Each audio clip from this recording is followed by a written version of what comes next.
everyone, this is Nilesh Kumar Gupta and you are watching NG Business Master. Well, पिछले term पे मैंने आप लोगों को कंपाउंड माइक्रोस्कोप पढ़ाया था and how we can increase the magnifying power of compound microscope, ये सब मैंने बताया था। साथ साथ मैंने टेलीस्कोप की डेफिनेशन और उसके टाइप्स भी बताए थे। यस और नो? आज हमें जो भी बात करनी है that is about astronomical telescope, right guys? Magnifying power of telescope में आप लोगों को कल बता चुका था। यस और नो? आगे बढ़ते हैं फिर हम लोग। अब हम लोग जानते हैं magnifying power of astronomical telescope. जैसा कि कल मैंने आप लोगों को बताया था, टेलीस्कोप एक ऐसा डिवाइस है जिसके जरिए हम लोग एस्ट्रोनॉमिकल बॉडीज को देखते हैं।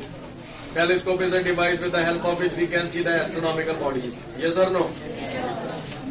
तो आज इसी सिलसिले में हमें बात करनी है कि एस्ट्रोनॉमिकल टेलीस्कोप क्या कहानी है पूरी। तैयार है हम लोग? इससे पहले कि मैं एस्ट्रोनॉमिकल टेलीस्कोप बताना आपको शुरू करूं, कुछ बातें पुरानी हो जाएं, है ना? तभी आपको एस्ट्रोनॉमिकल टेलीस्कोप समझ में आएगा, वरना दिक्कत आएगी। तो सभी लोग गौर से देखिएगा on the board.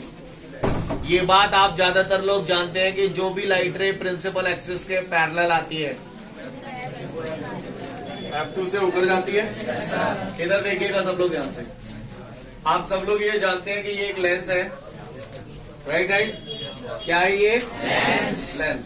This is known as principal axis, optical centre, first focus, second focus. Scene clear है सभी? अच्छी बात है। अगर ये बात आप लोग समझते हैं, ये आप जो देख रहे हैं ये एक प्लेन है, एक सरफेस है, एक सतह है, ये पॉइंट सेकंड फोकस है। अब ये जो प्लेन मैंने बनाया है ये सेकंड फोकस से होकर जा रहा है और प्रिंसिपल एक्सिस के कैसे है? परपेंडिकुलर है। इसको मैंने डेफिनेशन बताया था, सेकंड फोकल प्लेन बोलते हैं। The plane which is passing through second focus and perpendicular to the principal axis is called second focal plane. याद है आपको? है ना? इसी तरीके से ये जो होता है इसको बोलते हैं first focal plane. Scene clear है सभी को? समझते हैं? अच्छी बात। मैंने सुना है ऑप्टिकल सेंटर से लेकर फोकस तक के डिस्टेंस को हम लोग फोकल लेंथ बोला करते हैं। ऐसा है? तो आपके हिसाब से ये फोकल लेंथ होगी? सही जा रहा हूं मैं? अच्छा, ये बात भी आप लोग जानते ही हो कि ये जो लाइट रे हैं जो पैरेलल आ रही हैं, इसका ऑब्जेक्ट इनफाइनाइट पे रखा है और जो पैरेलल आ रही है वो सेकंड फोकस पे आके मिलती है। यानी ऑब्जेक्ट अगर इंफिनिटी पे तो इमेज फोकस पे बनता है। इमेज अगर फोकस पे बनता है तो इमेज का ऑप्टिकल सेंटर से डिस्टेंस कैसे डिनोट करते हैं? V से। यानी यहां तो V बराबर F हो गया। बोलो भैया, V बराबर F हो गया। जो बोला समझ में आ गया? सबको क्लियर है? ये जो मैंने बनाया है ये फोकल प्लेन बनाया है, ये एक इमेजिनरी प्लेन है। क्लियर? इमेजिनेशन है केवल एक। इसको हम लोग बोल रहे हो सेकंड फोकल प्लेन, राइट? यहां पर लाइट रे आ रही है, प्रिंसिपल एक्सिस के पैरेलल आ रही है, सेकंड फोकस पे मिल रही है। एग्री कर? ये सब जानते हो ना आप लोग? मैं कोई नई बात नहीं बताई, मैंने अभी पुरानी बातें बता रहा हूं। क्या मैं इसे ऐसे नहीं बोल सकता कि जो लाइट रे प्रिंसिपल एक्सिस के पैरेलल आती है वो फोकल प्लेन पे मिलती है? कोई दिक्कत इसमें किसी को? कोई तो पता है? सबको क्लियर है? बात समझ में आ गई? कोई दिक्कत? अगर यहां तक सारी कथा आपको क्लियर है तो फिर मैं आगे की बात पे आता हूं। गौर से सुनिएगा, ध्यान से देखिएगा यहां पर, है ना? क्योंकि यही कॉन्सेप्ट यूज होगा। ये बात अपने जहन में बिठा लें आप लोग, जब भी कोई लाइट रे पैरेलल आ रही है तो हमेशा फोकल प्लेन पर ही मिलती है। जब भी कोई लाइट रे पैरेलल आती है, चाहे प्रिंसिपल एक्सिस के पैरेलल हो चाहे नहीं हो, लेकिन लाइट रे आपस में पैरेलल है, तो ऐसी लाइट रे हमेशा कहां मिलती है? फोकल प्लेन पर मिलती है। इस कंडीशन में भी देखो, ये दोनों लाइट रे पैरेलल आ रही है, ये तीनों लाइट रे पैरेलल आ रही है, तो मिल तो सेकंड फोकस पे ही रही है ना? सेकंड फोकस ठीक है, इस सिचुएशन में ठीक है, लेकिन क्या मैं इसे ऐसे नहीं बोल सकता कि ये सेकंड फोकल प्लेन पर मिल रही है? मिल रही है। गौर से देखिएगा, अगर लाइट रे ऐसे आ रही है, ऐसे, तो क्या ये लाइट रे प्रिंसिपल एक्सिस के पैरेलल है? नहीं है ना? ये लाइट रे प्रिंसिपल एक्सिस के पैरेलल नहीं है, लेकिन आपस में ये पैरेलल है। तो ऐसी लाइट रे देखो ऑप्टिकल सेंटर से गई वो तो सीधी निकल गई, बाकी की जो आएंगी यहां मिलेगी। तो मिली कहां पर? फोकल प्लेन पे ही तो मिली, नहीं है मेरी बात समझ? जहां मिली वहां इमेज बन गई, तो इमेज का ऑप्टिकल सेंटर से डिस्टेंस v होता है, तो v बराबर है। जो बोला समझ में आया? मेरा कहने का तात्पर्य यह है कि कोई भी लाइट रे अगर पैरेलल आती है लेंस के सामने, अगर कोई भी लाइट रे अगर पैरेलल आती है तो वो हमेशा फोकल प्लेन पर मिलती है। समझ गए? और फोकल प्लेन क्या होता है? जो फोकस से होकर जाता है। इसे दिखाने की जरूरत नहीं होती, इमेजिनरी प्लेन होता है। पर बात समझ में आ रही है आपको? जो बोला आपको पल्ले पड़ा, पड़ गया पल्ले, तो फिर आप लोग लायक हो एस्ट्रोनॉमिकल टेलीस्कोप समझने के लिए। ठीक है, 3 के नंबर है, लपक लेना। अगर कितने लोगों को सिंपल माइक्रोस्कोप और कंपाउंड माइक्रोस्कोप क्लियर है? अगर क्लियर है तो अब कुछ बचा नहीं, कंपाउंड माइक्रोस्कोप भी थोड़ा सा टिपिकल था। अब आते हैं हम लोग एस्ट्रोनॉमिकल टेलीस्कोप। तो करूं शुरुआत भैया एस्ट्रोनॉमिकल टेलीस्कोप की? गौर से देखिएगा सभी लोग, एस्ट्रोनॉमिकल टेलीस्कोप। कल मैंने आप लोगों को कंपाउंड माइक्रोस्कोप बताया था, तो मैंने वहां पर बताया था माइक्रोस्कोप छोटी चीजों का बड़ा इमेज बनाता है ना? तो पहला लेंस छोटा, दूसरा बड़ा लेते थे, राइट? सही बोल रहा हूं? एस्ट्रोनॉमिकल टेलीस्कोप, टेलीस्कोप है, दूर की चीजों का इमेज पास में बना देगा। तो पहला लेंस बड़ा, दूसरा छोटा, उल्टा होता है इसमें। क्लियर? पहला लेंस बड़ा और दूसरा छोटा। तो चलिए शुरुआत करते हैं एस्ट्रोनॉमिकल टेलीस्कोप की। तो इसमें मैंने सबसे पहले ये पहला लेंस बना दिया। सीन क्लियर है भैया सभी को? ये इसका optical axis, what is this? And optical centre मैंने इसको नाम दे दिया ओवर, क्योंकि दो लेंस बनाने हैं तो इसको ओवर नाम दे दिया। ठीक है, चूंकि मैं एस्ट्रोनॉमिकल टेलीस्कोप बनाने जा रहा हूं तो इससे मैं एस्ट्रोनॉमिकल बॉडीज को देखूंगा। ये एस्ट्रोनॉमिकल बॉडीज है, तो वहां से जो भी लाइट रे आ रही हैं इनफाइनाइट डिस्टेंस में सारी चीजें, तो वहां से जो भी लाइट रे आएंगी कैसी आएंगी? पैरेलल आएंगी। नजारा समझ में आ रहा है आपको? तो यहां से जो भी लाइट रे आ रही है, जिस एस्ट्रोनॉमिकल बॉडी को आप देख रहे हो, वहां से जो भी लाइट आ रही है, something like this. Scene clear है सभी को? कोई दिक्कत? भाषा समझ में आई सभी को? ये लाइट रे प्रिंसिपल एक्सिस के पैरेलल है क्या? नहीं है। लेकिन आपस में पैरेलल है। कहां मिलेंगी? फोकल प्लेन पे मिलेंगी, राइट? गुड। तो ये जो ऑप्टिकल सेंटर से आ रही है वो मैंने सीधी ले ली, तो यहां पर आके ये मिल गई, तो यहां इमेज बन गई। कहीं ना कहीं ऑब्जेक्ट ए भी रखा होगा, बी से लाइट रे आई, समझ गए ना मेरी बात को? तो आप इसे नाम देते हो, क्या नाम देते हो? B dash, A dash. Scene clear? कोई दिक्कत? सबको बात समझ में आती है? ये इमेज कहां बनी है? तो इसका मतलब ये पॉइंट क्या हुआ? F2। वो 2 तो ठीक है, लेकिन कौन से लेंस का फोकस है ये? तो क्या लिखूं? F4। समझ गए? चूंकि ये इमेज बनी है, इमेज का ऑप्टिकल सेंटर से डिस्टेंस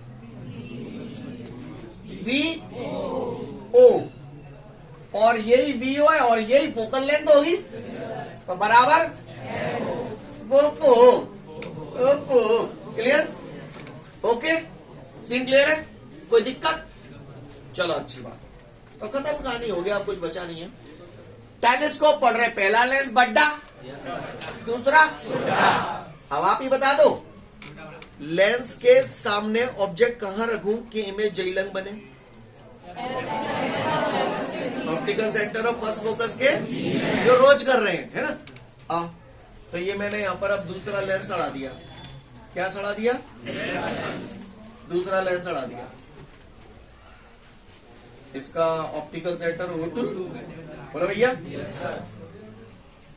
ये लेंस ऑब्जेक्ट के सामने, क्योंकि यहां से इसके सामने ऑब्जेक्ट है, इसलिए सत्यम इसे ऑब्जेक्टिव लेंस बोलता हूं बेटा मैं, है ना? और यहां से अपन अभी देखेंगे, तो this is eye lens. Scene clear है? समझ में आ रही है बात सभी को? बढ़ू आगे? चलो, तो इस लेंस के सामने ये ऑब्जेक्ट कहां होना चाहिए कि इमेज जयलंग बने? ऑप्टिकल सेंटर और फर्स्ट फोकस के बीच में। तो ऑप्टिकल सेंटर तो ये रहा, जाओ फोकस यहां बनाऊंगे, यहां बनाऊं, इधर बनाऊं, F ई क्यों लिखा, समझ में आया? क्योंकि आई लेंस का फोकस है। Scene clear? तो खत्म बस। अब क्या बना दो इसकी भी इमेज। पहली रे जो पैरेलल आएगी वो एफ ई, दूसरी क्लियर? समझ में आ रही है बात सभी को? कोई दिक्कत? यहां से जो बंदा देख रहा होगा उसको ये लाइट रे कहीं ना कहीं पीछे से आती हुई अपीयर होगी। तो ये लाइट रे मैंने पीछे से बनाई और इसको पीछे बढ़ाया, तो फाइनली यहां इंटरसेक्ट कर रही है, और जहां इंटरसेक्ट करेंगी वहां क्या बन जाएगी, इमेज। सीन क्लियर है? बी डैश से रे निकली, यहाँ पे काटी, तो इसको क्या नाम दे दूं, B double dash A double dash. Scene clear है? कोई दिक्कत? कहानी ओके है? इस लेंस के लिए ये कौन है? चलो आप ही बोलो फटाफट। माइनस यू ई, बोलो भैया, सही जा रहा हूं मैं? इस लेंस के लिए ये कौन? चलो बोलो। माइनस डी क्यों लिखा है, समझ में आई? अच्छी बात है। Scene clear? ये बन के तैयार हो गया हमारा एस्ट्रोनॉमिकल टेलीस्कोप, है ना राजपूत? जैसे कल मैंने कंपाउंड माइक्रोस्कोप बताया था, उसमें 2 हॉलो ट्यूब थी, है ना? एक ट्यूब के एंड पर ऑब्जेक्टिव लेंस लगा था, दूसरे ट्यूब के एंड पर आई लेंस। किसका डायमीटर कम था कल के में? आज किसके में कम होगा? आई लेंस छोटा है यहाँ पर, इसलिए उसका डायमीटर कम होगा। इसमें भी हॉलो ट्यूब होती है, समझ गए? कल जब मैंने पूछा था लेंथ ऑफ द ट्यूब, समझ गए ना? वो ट्यूब वाला फिगर बनाऊं दोबारा, समझ गए? लेंथ ऑफ द ट्यूब मतलब कहां से कहां तक का बीच का डिस्टेंस, ऑब्जेक्टिव लेंस से। बताओ कितनी है length of the tube? VO plus UE, या ऐसे लिख सकता हूं, एफओ प्लस यूई। बात एक ही है, कोई परेशानी? समझ गए? तो फिर सुनो, मुझसे कहा जा रहा है कि ये जो एस्ट्रोनॉमिकल टेलीस्कोप है, मैं इसकी मैग्नीफाइंग पावर निकालूं। क्या निकालूं? तो मैग्नीफाइंग पावर का फॉर्मूला कल मैंने टेलीस्कोप का पढ़ा था, m इज इक्वल टू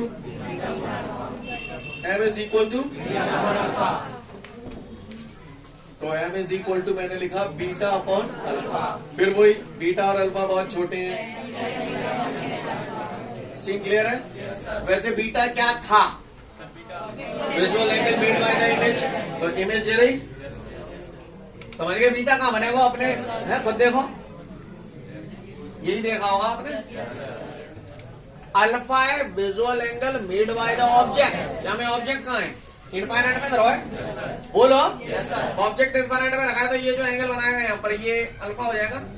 बोलो भैया, ये अल्फा है तो क्यों? वर्टिकली अपोजिट एंगल है।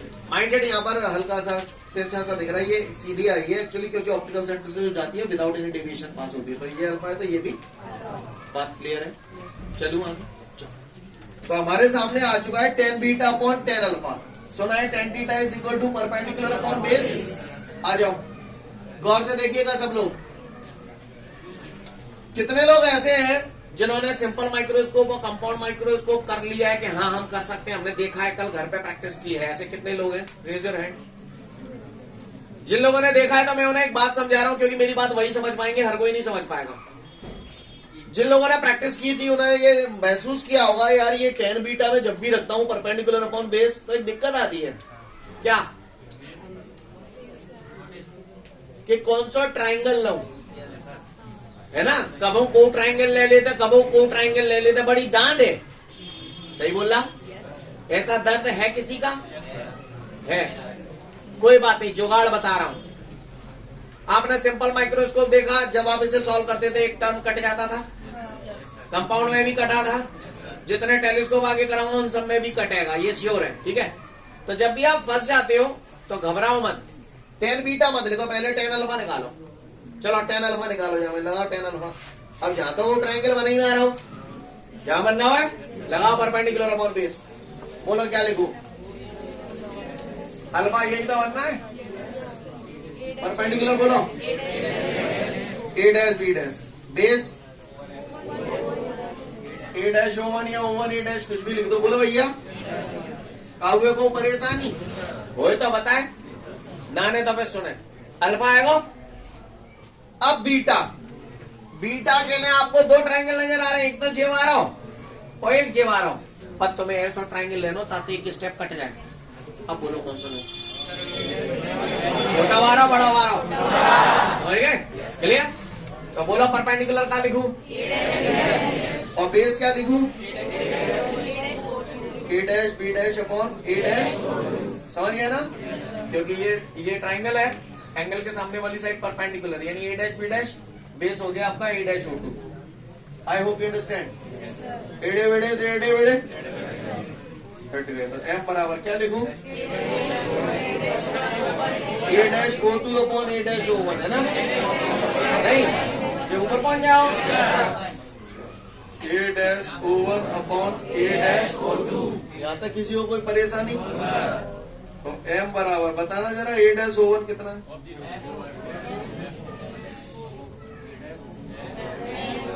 चाहे VO लिख दो चाहे FO लिख दो, बात एक ही है। तो मैंने लिख दिया फिलहाल FO अपॉन ए डैश O2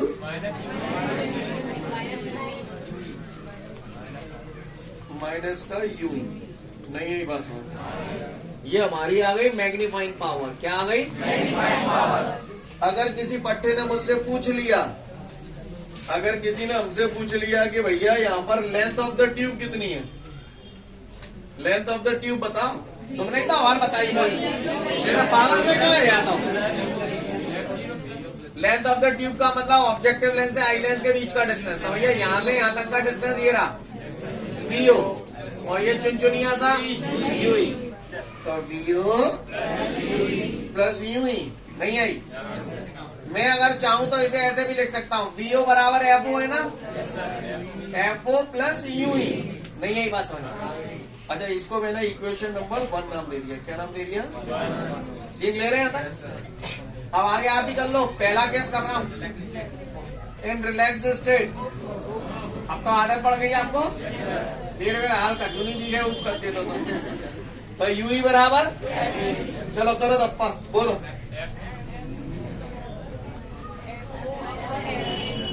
सीन क्लियर है? फूफी, टेलीस्कोप का कोड वर्ड है फूफी, याद रखना। M बराबर माइनस का फूफी। मैग्नीफाइंग पावर नेगेटिव आ रही है, ये इस बात का इंडिकेशन है कि फाइनल इमेज जो बन रही है इन्वर्टेड बन रही है with respect to the object. Scene clear है?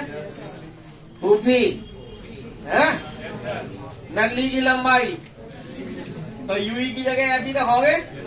बोलो बोलो, हाँ दूसरी वाली बोलो। OT में पूछ लेता है कहीं बार, ये वाला ये आ जाता है। In astronomical telescope in relax state the length of the tube is equal to the sum of focal length of the objective lens and eye lens। तो बता देना ट्रू या फॉल्स, क्लियर? जो भी है समझ गए ना? क्लियर? यानी मेरा कहने का तात्पर्य यह है कि एस्ट्रोनॉमिकल टेलीस्कोप में रिलैक्स स्टेट में नली की जो लंबाई होती है, लेंथ ऑफ द ट्यूब जो होती है, वो दोनों लेंसों की फोकल लेंथ के सम के बराबर होती है। क्या के बराबर होती है? समझ गए? चलूं आगे बढ़ते हैं। अगर यहां तक सीन क्लियर है तो आगे की बात पे आता हूं। Case number 2, if final image is formed at least distance of distant vision। Scene clear है? काहुए को परेशानी?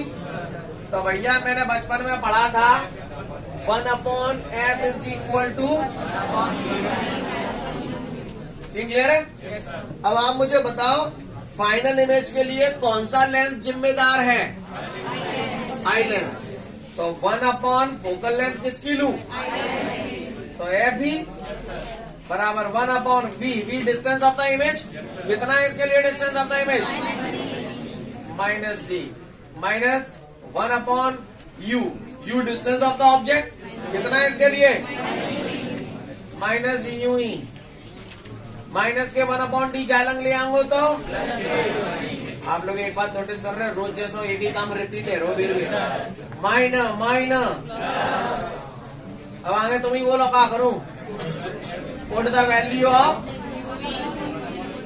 1 upon UE in equation first. Equation first ये रही, दिख रही है सबको इक्वेशन फर्स्ट। तो m is equal to minus F ऊपर कर दूं अपॉन यूई है, तो ये 1 अपॉन यूई लिखा जा सकता है इसे ऐसे। अब 1 अपॉन यूई की जगह ये वैल्यू टांग दूं तो क्या लिखूं यहां पर? नहीं आई बात समझ? नहीं आई तो परेशानी तो बताए, झटका लगेगा। कॉमन तो ले ले तो वैसे मैथमेटिक्स के स्टूडेंट हो। माइनस एफ हो तो भैंसों की। अब मैंने यहाँ पे डिनोमिनेटर में से एफ ही कॉमन ले लिया, बताओ क्या बचेगा? तो मैंने बताइए, तुमने क्या बताइए? मैंने लिख दी है, तुमने पढ़ दी है। क्लियर? ये कॉमन लेना तो आता है। यहाँ पर आपको पहले बताइए, ये वाला स्टेप समझ में आया कि नहीं है? सबको क्लियर होगा वैसे, है ना? अच्छी बात है। अगर किसी बच्चे ने मुझसे ये पूछ लिया कि how we can increase the magnifying power of astronomical telescope, astronomical telescope की मैग्नीफाइंग पावर को कैसे बढ़ाया जा सकता है? तो मैग्नीफाइंग पावर बढ़ाने के लिए एफओ शुड भी ज्यादा से ज्यादा, एफबी शुड भी चुनचुनिया से चुनचुनिया। नहीं यही बात समझे? और आंखें लेंस से बहुत दूर रखूं या बिल्कुल सटा के धरूं? और image least distance of distance vision पे बनना चाहिए। कहानी क्लियर है? अगर आप एस्ट्रोनॉमिकल टेलीस्कोप की मैग्नीफाइंग पावर बढ़ाना चाहते हो ना धाकड़, तो एफओ ज्यादा होना चाहिए और एफई कम होना चाहिए, है ना? और image least distance of distance vision पे बनना चाहिए। क्लियर? समझ में आ रही है बात? आंखें लेंस से सटा कर रखनी चाहिए। क्लियर? समझ गए अब तक सभी लोग? क्लियर है? फटाफट इसको पढ़ लो, फिर मैं आगे की बात करूंगा आपसे। इसके बाद उम्मीद करता हूं सभी का ये हो गया होगा, है ना? एस्ट्रोनॉमिकल टेलीस्कोप के बाद हमारे सामने क्वेश्चन था, explain the various factors which is used to increase the magnifying power of telescope. तो समझ में आ गया आपको? इसके बाद हमारे सामने अगला क्वेश्चन दिया है, explain the difference between compound microscope and astronomical telescope. Clear? ये डिफरेंस बहुत पूछा जाता है। उसका कारण है क्योंकि ये पूछ के कहीं ना कहीं वो कम में ज्यादा से ज्यादा पूछ लेता है। बोलो भैया, सही बोल रहा हूं? तो इससे पहले कि मैं इन दोनों में डिफरेंस बताऊं, मैं आपसे कुछ जानना चाहता हूं। मैं जानूं? मेरी जेब में पैसे, आपकी जेब में पैसे, दोनों की जेब में पैसे हैं, और दोनों की जेब में पैसों का जब डिफरेंस निकाला गया, आंसर 0 आया। इसका मतलब क्या है? इसका मतलब दोनों की जेब में पैसा बराबर है। समझ गए ना? डिफरेंस निकाला, 0 नहीं आया। किसी न किसी एक की जेब में ज्यादा है, दूसरे की में कम है। सही बोल रहा? सही बोल रहा? मैं जैसे मान के चलो, समझना, मेरी जेब में 100 रुपए, आपकी जेब में 50 रुपए, डिफरेंस कितने का? मैं ये डिफरेंस और कम करना चाहता हूं।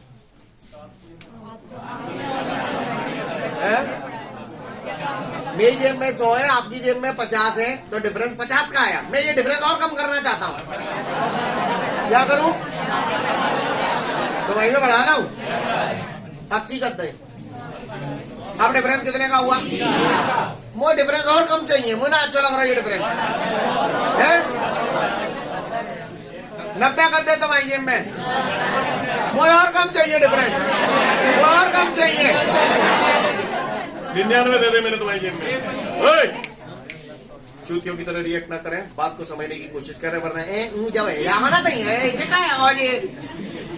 अगर डिफरेंस मुझे कम से कम चाहिए तो इसके लिए जरूरी है कि हम दोनों की जेब में पैसे अप्रोक्सीमेटली इक्वल होने चाहिए, अप्रोक्सीमेटली इक्वल। तो डिफरेंस कम से कम होगा, अपने को डिफरेंस ज्यादा से ज्यादा चाहिए, अपने को डिफरेंस ज्यादा से ज्यादा चाहिए। तो कब होगा? जब एक की जेब में ज्यादा से ज्यादा हो, दूसरे की जेब में, समझ गए? एक की जेब में ज्यादा से ज्यादा हो, खूब ज्यादा हो, और दूसरे की जेब में कम से कम हो, तो डिफरेंस बहुत ज्यादा होगा। आपने अभी भी बोला है ये जो एस्ट्रोनॉमिकल टेलीस्कोप की मैग्नीफाइंग पावर आप बढ़ाना चाहते हैं, तो focal length of the objective lens should भी ज्यादा से ज्यादा, तो focal length of the eye lens should भी कम। इसका मतलब ये हुआ कि एस्ट्रोनॉमिकल टेलीस्कोप में जो 2 लेंस यूज किए जाते हैं, आपको मालूम है ये ज्यादा से ज्यादा लेना चाहिए, ये कम से कम लेना चाहिए, तभी बढ़िया होगा काम। तो दोनों लेंसों की फोकल लेंथ का डिफरेंस ज्यादा से ज्यादा आएगा या कम से कम आएगा? ज्यादा से ज्यादा आएगा। समझ गए?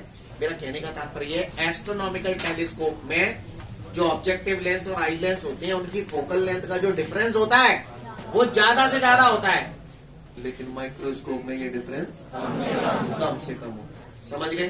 कंपाउंड माइक्रोस्कोप और एस्ट्रोनॉमिकल टेलीस्कोप में डिफरेंस समझ में आया? एस्ट्रोनॉमिकल टेलीस्कोप में ऑब्जेक्टिव लेंस और आई लेंस की फोकल लेंथ में जो डिफरेंस होता है वो ज्यादा से ज्यादा होता है। तो ये ज्यादा से ज्यादा क्यों हो रहा है? समझ में आ रही है बात? और माइक्रोस्कोप में ये डिफरेंस कम से कम होता है। अब मैं जो भी कहूंगा, मैं एस्ट्रोनॉमिकल टेलीस्कोप हूं और तुम लोग कंपाउंड माइक्रोस्कोप हो। मैं अपनी कह रहा हूं, in astronomical telescope diameter of aperture of the objective lens is greater than the eye lens. समझ गए? क्योंकि ये बड़ा है, ये छोटा है। तुम्हारे वाले में compound microscope aperture of the objective lens, diameter of aperture of the objective lens is less than the eye lens. और जैसा डायमीटर है वैसा ही फोकल लेंथ, यानी यहां पर एस्ट्रोनॉमिकल टेलीस्कोप में ऑब्जेक्टिव लेंस की फोकल लेंथ आई लेंस के कंपेयर में ज्यादा होती है, आपके में। समझ गए ना?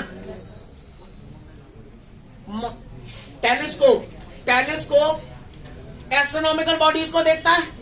एस्ट्रोनॉमिकल बॉडीज तो बहुत बड़ी बड़ी, इमेज चुनचुनिया सा, यानी ये बड़े ऑब्जेक्ट का छोटा इमेज बनाता है। माइक्रोस्कोप समझ गए?